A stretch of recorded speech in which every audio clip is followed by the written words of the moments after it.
Hey guys, I'm Elizabeth McCravey, a website designer and business coach for entrepreneurs and your host for the Breakthrough Brand podcast, the show that's all about pulling back the curtain on how to actually build a successful business. I don't skim the surface around here. If you want a deep dive into the nitty-gritty details of what it takes to run a successful business and stand out in a crowd, you're in the right place. After creating a multiple six-figure-a-year website design business in my 20s, I'm ready to share everything I've learned and everything I'm still learning because I believe the keys to building a thriving business should never be a secret. Here you'll find episodes that are actionable, direct, and fun, like friends chatting business over coffee and a fresh, honest take on the reality of being an entrepreneur.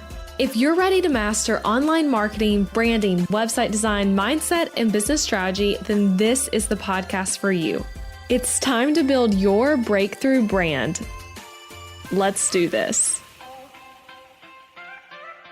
Hey friends, so if bookings in your business are slow for you right now, whether you've been in business for years or just weeks, in this episode, I'm going to share 4 important questions to ask yourself as you examine the situation and strategize what to do next in your business. I know it can be so emotional, scary, hard, confusing, just a lot of work emotionally when you're not booking clients in your business. I've been there. It's hard if you're not making the money you want to make. And I hope that these questions will help you work through some of that. So the first 3 questions I'm sharing are really strategic ones, like talking about your marketing, your process, that sort of stuff. And then the final one, which is absolutely worth staying till the end for, is a heart check question with some encouragement for you and thinking about, again, the more emotional side of all of this.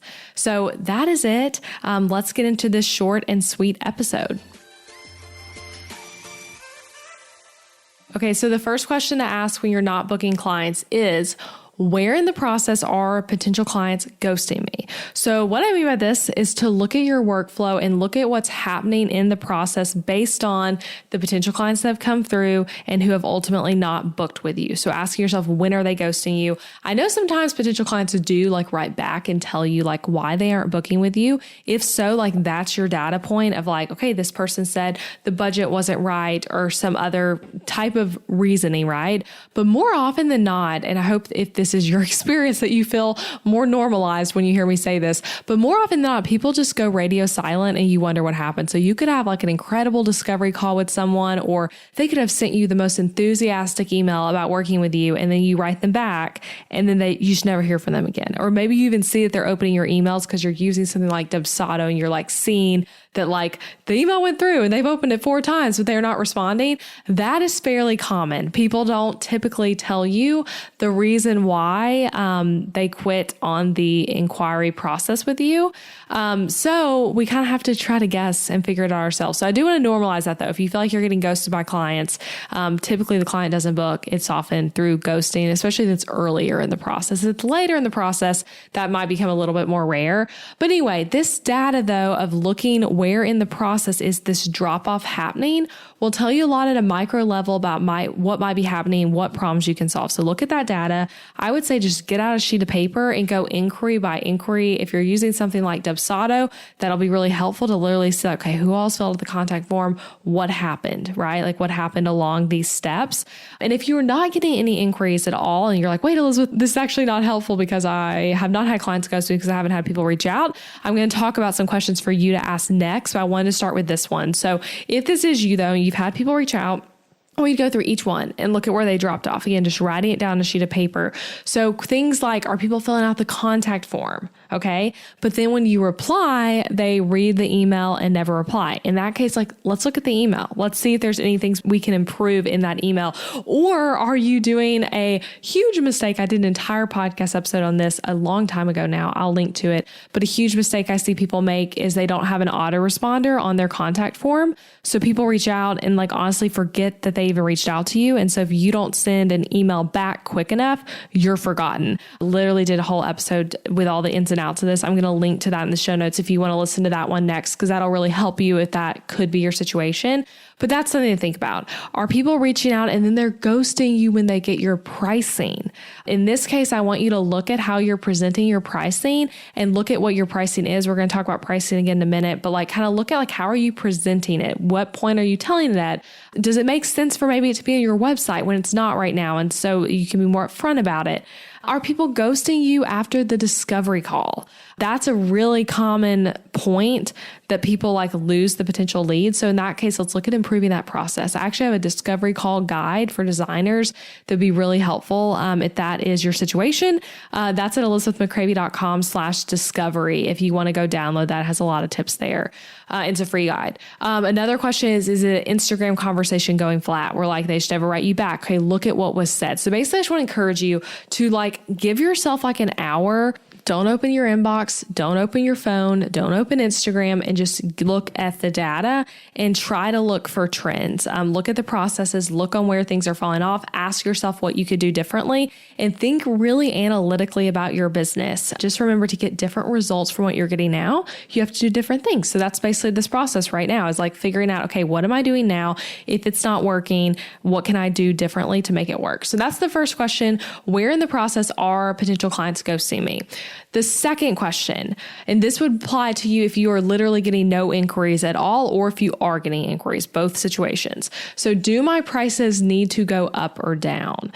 So I say possibly up. Yeah. Like you heard me say that, like, do prices need to go up or down? So it could be that they need to go up. It could be that they need to go down. This stuff is not all cut and dry. It's different for different businesses, for your individual business. So examine your pricing, consider changing it even just a little bit to test it. So the way I like to teach pricing is what I call range pricing, and having full transparency on your website where you're telling that range. So I personally recommend having pricing on your website with a range. I teach you exactly how to do this, how to decide the range, how to display it, the difference in the two price numbers, what they should be, all that inside of Booked Out Designer.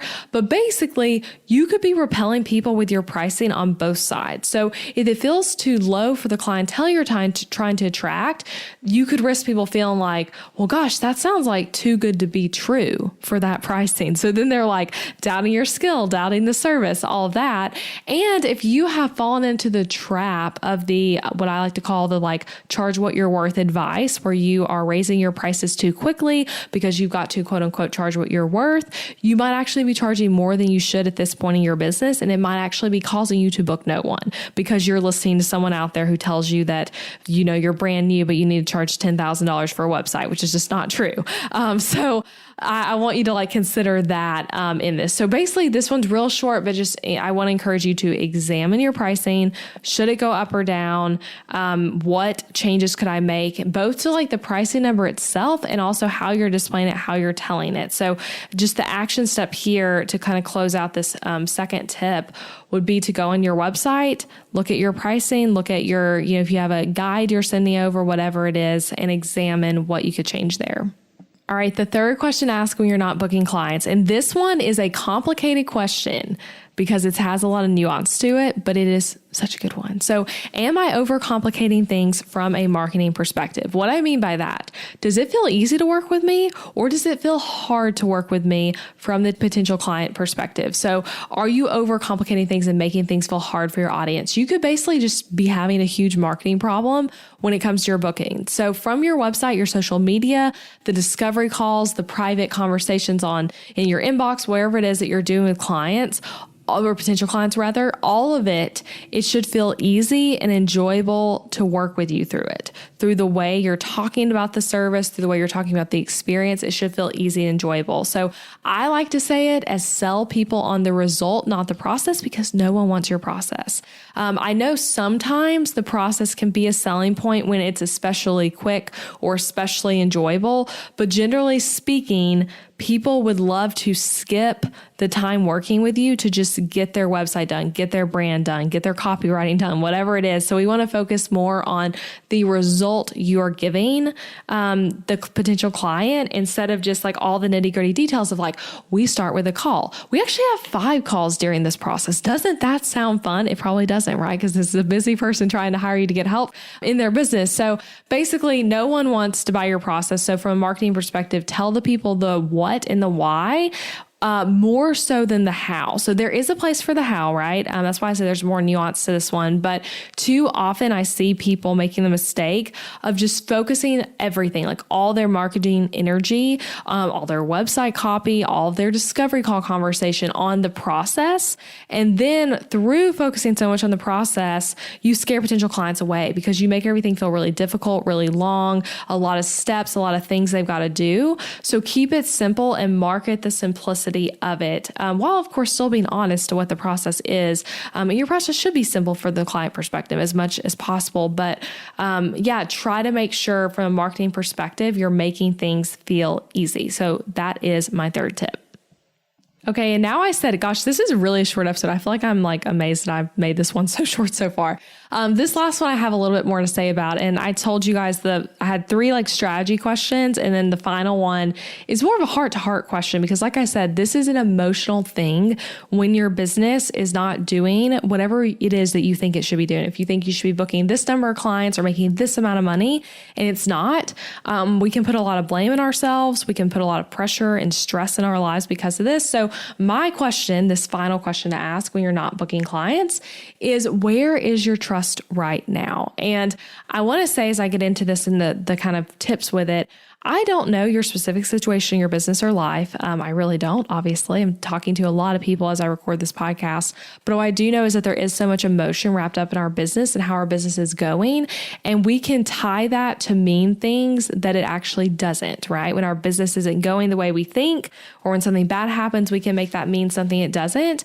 And I feel like that I wanted to add in this tip in addition to the strategy ones because it is so huge. So I'm a Christian. If you've been listening to me a while on this podcast, you probably already know that. And so through that lens, I want to encourage you with like, is it 3 or 4? I have 3 other like big things here. So the first one I want to encourage you with, again, asking where your trust is right now.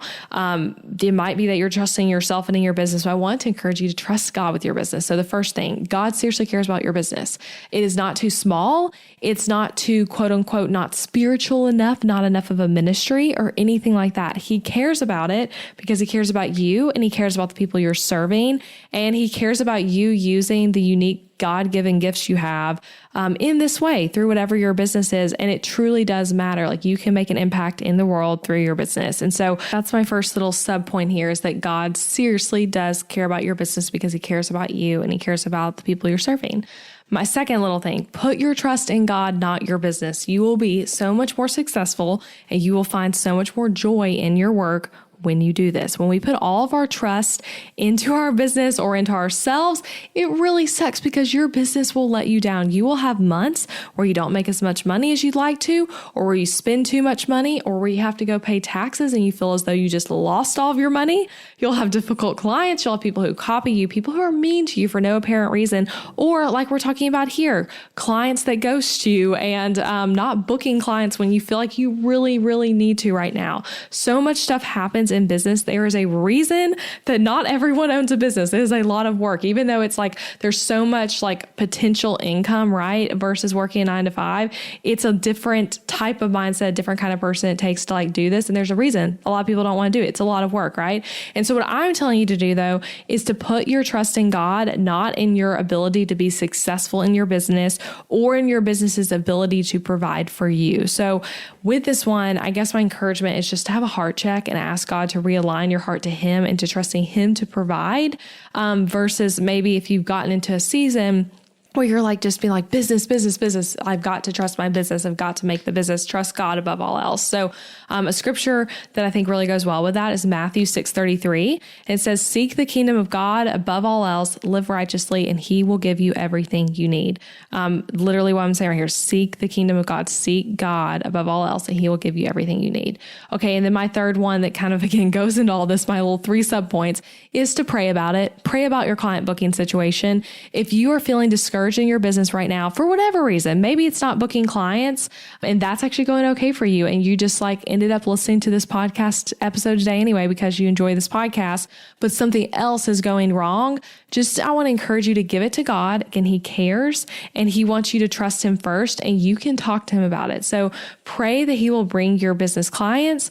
Pray for a heart of contentment within your business. Pray that he'll show you what you need to do next, like in process steps wise, in order to book more clients. Going to God is always a good strategy, perhaps the best strategy, perhaps the best of all these things, right? So I just want to encourage you in that. And a scripture that I think goes really well with this, that I have been reading a lot lately, honestly been reading a lot in James in general, but is James 1:5. And that says, if any of you lacks wisdom, you should ask God, who gives generously to all without finding fault, and it will be given to you. And another way that is phrased in the Message translation is, like at the beginning of it, is, if any of you don't know what to do, you should ask God. Literally, if you don't know what to do, go ask God. So ask him, go before him, tell him what's going on in your heart, tell him what's going on in your business, and ask for guidance. So that is my 4th and final question to ask, like, where's your trust right now? And could you give it to God and pray about it? So that is it, my sweet friends, for this short and sweet episode to kick off Booked Out Week, which starts on Monday. I feel like I can't believe it's here as I'm recording this episode a bit in advance, but like, oh my gosh, I'm so excited. I've been working on the promo stuff for this Booked Out Week experience and all the bonuses and all the content going on this podcast for a while now. And I'm really excited about it. I'm excited to be bringing you a bunch of cool episodes on the show, including the interview you already heard yesterday, if you've listened to that one, and more interviews and more solo episodes with me coming. And a lot of big bonuses if you join Booked Out Designer next week. So get on my email list so you can get all the details on Monday. I'll be mostly sharing about it all to my email list. And I have a new freebie that actually goes really well with this episode. And it's all about how to find your next paying client ASAP. So whether it's your first client ever in your business, or if you have been doing this a while and you're like, this situation, I'm struggling to book clients right now, this guide's going to help you. It's absolutely free. And I'm just sharing some different ways that you might not be thinking about for booking clients. So you can get that at elizabethmccravey.com/ASAP. Just go there, enter your name and email, and you can download it, and you'll be on my email list to hear about Booked Out Week stuff. All right, that is it. I hope this helped, and I'll be back literally on Monday with another episode. So I'll talk to you then. Hey friend, thanks for listening all the way to the end of this episode. I hope you feel encouraged and inspired. If you loved this episode and you want more, I just got to tell you, you need to check out Booked Out Designer. I know I've already mentioned this episode, but in case you missed that part, it's my course and coaching program that teaches you how to build a successful business as a designer. Students literally call it the best course they've ever taken, jam-packed with value, worth every penny, and like having a seasoned mentor holding your hand through every aspect of running a design business. And it's the course that keeps on giving. You get access to any changes, future coaching calls in our community as long as the course exists. You'll get help with things like financial decisions, like when you need to hire a bookkeeper, how to find an accountant, and things of that nature, templates to help you track your finances, my exact strategies to network your way to more clients in a relational and fun way, how to create a marketing strategy for your business that works for you and for your season of life. You'll learn how to run client projects from start to finish, including an entire module on discovery calls, things like onboarding, doing the brand project, doing the website project, calls with the client throughout the project, all the templates and forms that go along with that, and so much more. You'll also get a contract template that you can swipe and customize for your own business to use for your brand and website design projects, and so much more. It is a 90 module course, nearly 100 modules. So that's just the tip of the iceberg, as they say. There's a lot more to it, and you can learn more in the sales page. So I would say if that interests you, that sounds like something that could be a good fit for the season of business you're in, go check it out at elizabethmccravey.com/BOD. Feel free to message me on Instagram or shoot me an email with any questions. I'm happy to chat with you, and I hope to see you inside our community.